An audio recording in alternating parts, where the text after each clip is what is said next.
สบายดีเนาะสบายดีเอาสบายดีFCก่อนเอาสบายดีโอ้สบายดีน้องซื้อน่าได้ก็มาแวงน่าได้ก็น้องแวงสาวแว่งพี่น้องเอ้ยซื้อสาวแว่งประมาณจักปีอายุของน้อง13 ปีโอ้13 ปีพี่น้องเพราะว่าเป็นสาวขึ้นใหม่เนาะหาก็ขึ้นใหม่เนาะโดยหาก็ขึ้นใหม่นี่พี่น้องเอ้ยเคยมีอยู่ว่าผู้บ่าวมาลมนะบนว่าเนาะว่าบ่มีน้องนี่งามไหมงามเลยงามผู้สาวในเขตชนบทนี่เฮากลับมาครั้งแรกเลยฮู้จักอยู่บ่เฮาบ่บ่ฮู้จักโอ้โหฮู้ว่าเฮามาแต่บ้านใดบ่ฮู้เพิ่นกะบ่ฮู้จักเฮาเลยพี่น้องเอ้ยน้องสาวแว่งงามนี่พี่น้อง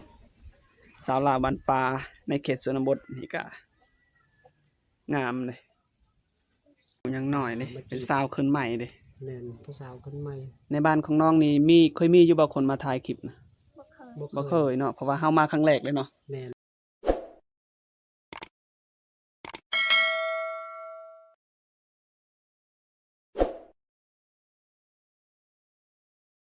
สบายดีเนาะนี่ก็คือเฮือนของผู้สาวที่เฮากะสิมาถ่ายคลิปในมื้อนี้เนาะเฮาเห็นเพิ่นแล้วก็เฮาสิมาถ่ายคลิปเพิ่น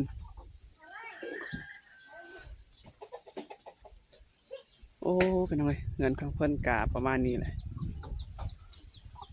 คือทุกอย่างแฮงเนาะเอาเฮาขออนุญาตขึ้นเด้อ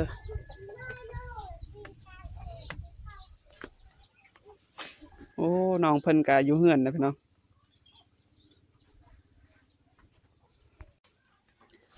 เพิ่นต้อนรับเฮากับ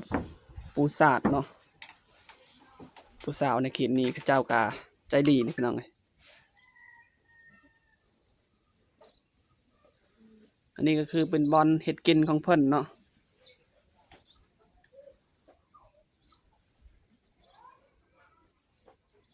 สบายดีเนาะสบายดีเอาสบายดี FC ก่อนเอาสบายดีโอ้สบายดีน้องซื้อน่าได้ก็มาแวงน่าได้ก็น้องแวงสาวแว่งพี่น้องเอ้ยซื้อสาวแว่งประมาณจักปีอายุของน้อง13 ปีโอ้13 ปีพี่น้องเพราะว่าเป็นสาวขึ้นใหม่เนาะหาก็ขึ้นใหม่เนาะโดยหาก็ขึ้นใหม่นี่พี่น้องเอ้ยเคยมีอยู่ว่าผู้บ่าวมาลมนะบนว่าเนาะว่าบ่มีน้องนี่งามไหม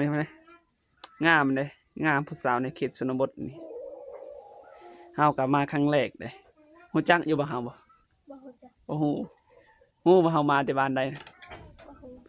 เพิ่นกะบ่ฮู้จักเฮาเลยพี่น้องเอ้ยน้องสาวแว่งงามนี่พี่น้องสาวลาวบ้านป่าในเขตชนบทนี่กะงามเลยเมื่อกี้นี้เห็นหมู่ลาวแต่ว่าเพิ่นมื้อเนาะเฮาก็เลยมาได้ถ่ายแต่ลาวผู้เดียวน้องแว่งนี่เรียนจบห้องใดก็ป .4 หึป .4 ป .4 ปอซี่คือบ่เรียนจบฮอดป .5 เลยออกเลยโอ้คือออกไวแท้เนาะคือบ่เรียนจบฮอดม .4 พุ่นเด้ บ่มีเงินเนาะบ่มีเงินเนาะแต่ว่าป .4 เพิ่นเรียนจบนี่ใกล้ๆกับป .5 ใกล้กระเทินเนาะเรียนจบป .5 เลยก็ดีเด้พี่น้องเอ้ยส่วนหลายในเขตชนบทเฮาเขาเจ้าก็บ่ได้เรียนเนาะบางคนก็เรียนฮอดป .5 แต่ว่าน้องนี่เพิ่นเรียนแต่ห้องป .4 เพราะว่าครอบครัวของเพิ่นก็ค่อนข้างจะทุกข์ยากเนาะอันนี้ก็คือเรือนศาลบ้านซองของเพิ่นเนาะพี่น้องเอ้ย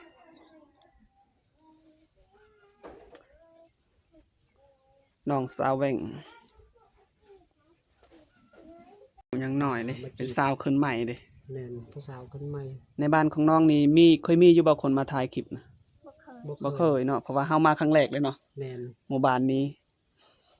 หากนมาครั้งแรกในชีวิตก็คือมื้อทีมงานเฮาหาก็มาคือกันเด้พี่น้องเอ้ยหากนมา2คนคือเก่าคือเดิมสองมา2คนคือเก่าคือเดิมเลยมามื้อนี้ก็มันถึงเฮาก็สิเดินทางต่อเนาะจังน้อยเนาะแม่นยังอีกไกลเลยพี่น้องเพื่อสิเข้าฮอดตัวเมืองพุ่นน้องสาวแว่งกินข้าวกับหยังคือว่างามแท้เนาะกินข้าวกับเกลือบ่ ก็กินข้าวปกติเนาะแต่ว่าเพิ่นก็งามตามธรรมชาติ แม่ จัง น เลยตั้งแต่เกิดเลยเนาะ ตั้งแต่เกิด งาม งาม น้องเป็นคนที่เท่าใดคนเป็นคนที่สามเนาะ คนที่ เพราะว่า สาม เอ้ยก็ได้ผัวแล้วเนาะ แม่น แล้วก็มีอ้ายอีกพี่น้อง อันนี้คน เป็นคนที่สามมีน้องจักคนมีน้องบ่ 2 คน สอง น้องเพิ่นก็มีสองคนเลยพี่น้องเอ้ย ยังมีน้องอีก2คน ยังมีน้องอีก ปลาทุกคนเนาะคือยังมีน้อง2คนมีผู้ โอ้ ที่ โห สาม อยู่บ้านน้องนี่เขาอาบน้ำอยู่ไสบ่ เราสมัคร อยู่เซนะ บ่สิชิมวน อยู่เซเนาะเขาไปตั้งน้ำอยู่ไสล่ะ เรือธรรมดา น้ำบาดาลน้ำดื่มเด้น้ำดื่มเด้ ธรรมดา น้ำบาดาลเด้ อ๋อส่วนหลายน้ำบาดาลเดิมกับน้ำบาดาลทุก ในเขตนี้ส่วนหลายเขาเจ้าก็ดื่มน้ำบาดาลเด้อพี่น้องน้ำดื่มที่ว่าเขาเจาะเนาะ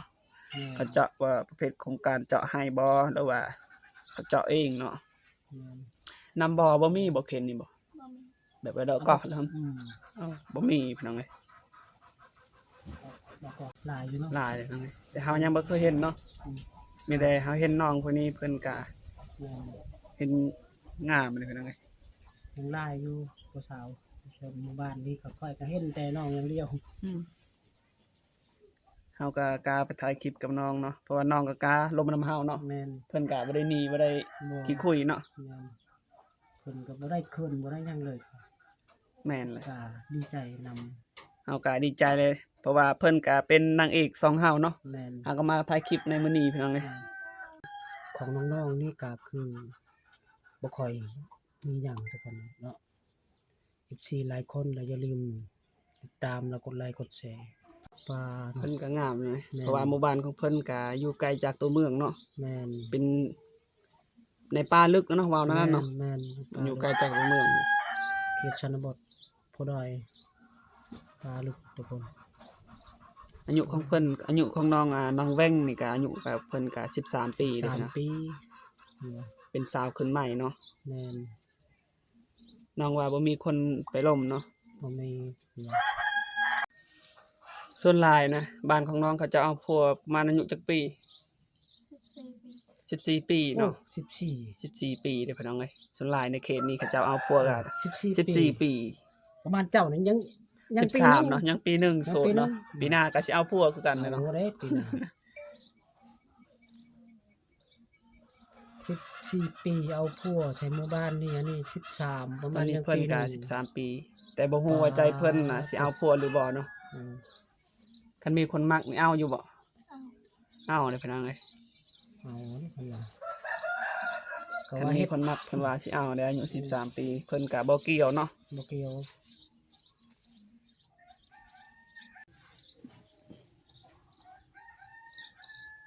น่ะยาวไม่บนจูล่ะ คันชื่อวันสินะ ตัวอย่าง ดังนั้นพ่อแม่ของน้องไปใส่บ่ ให้ ไปให้ไปส่วนนี่พี่น้องเอ้ยมีแต่เพิ่นน่ะอยู่เฮือนเนาะเบิ่งน้องเนาะ เบิ่งน้อง เบิ่งน้อง กะเบิ่งหลาน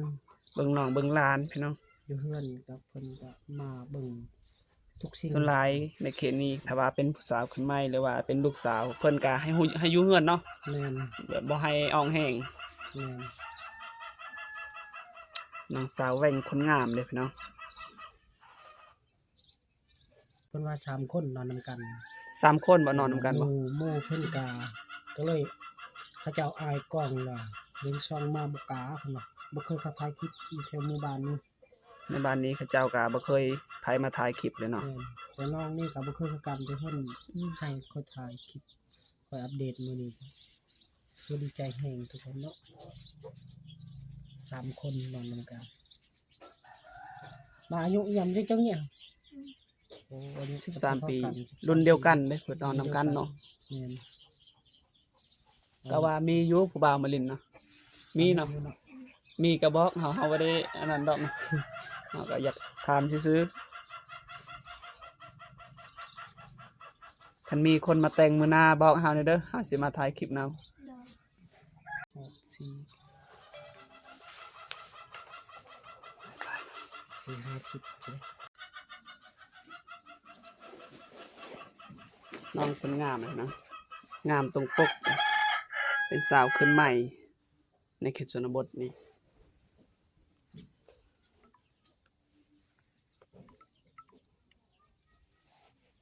แต่ว่าเฮือนของน้องก็ค่อนข้างจะทุกอย่างพี่น้องเอ้ย แม่น เฮือนของน้องมีจักคนบ่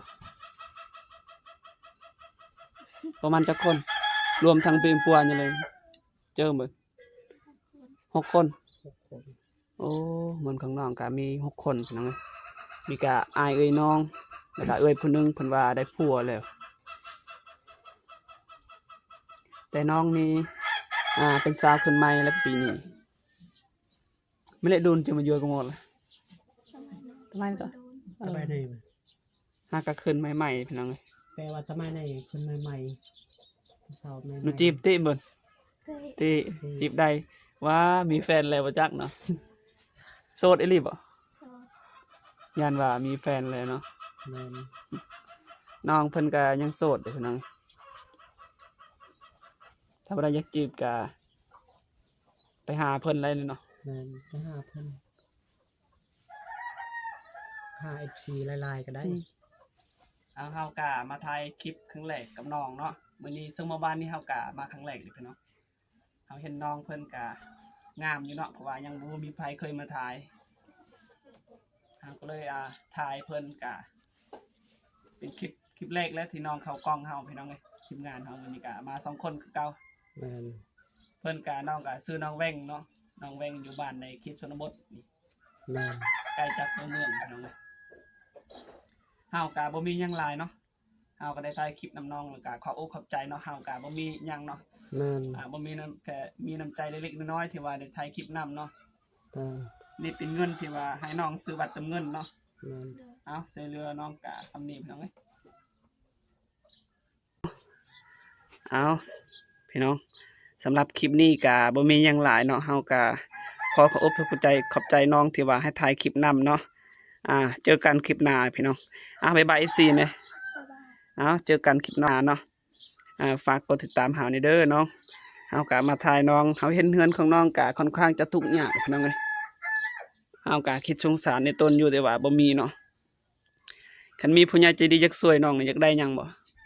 โอ้เพื่อนก็ยังได้เพิ่น แบ ว่า บคันว่ามีคนช่วยเหลืออยากได้พี่น้องอยากช่วยเหลือเพิ่น แม่นคนทุกข์ทุกอย่าง เอาสำหรับคลิปนี้ก็จบลงเพียงเท่านี้พี่น้องเอ้ยเจอกันคลิปหน้าเอาสบายดี สวัสดี